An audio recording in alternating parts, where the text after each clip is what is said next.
This is for Lab 2, Activity 2, Question 3.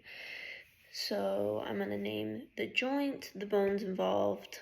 Yeah, so the shoulder joint, also known as the glenohumeral joint, which involves your glenoid fossa, which is like right here, and then your humeral head. So it's kind of like, this is your glenoid fossa, glenoid cavity, humeral head, and humerus sits right there.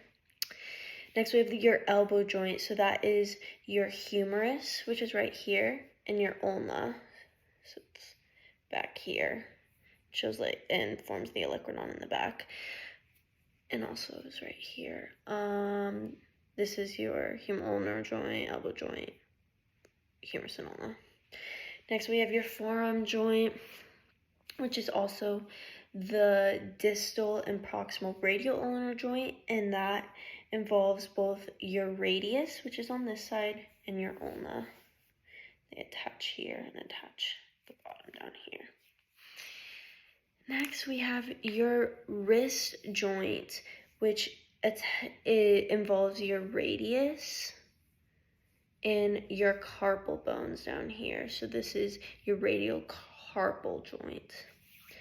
Next, we have your hip joint, which is also known as your acetabulofemoral joint. So you have your acetabulum right here in your hip, and then your femur or your femoral head sits in it. And that's our hip. Then we have our knee joint, also known as our tibiofemoral joint. So we have our femur right here and our tibia right here, and that's what forms the knee joint. We have the talocrural joint, which helps us dorsiflexion, plantar flex. So your ankle joint, which involves the tibia, the fibula,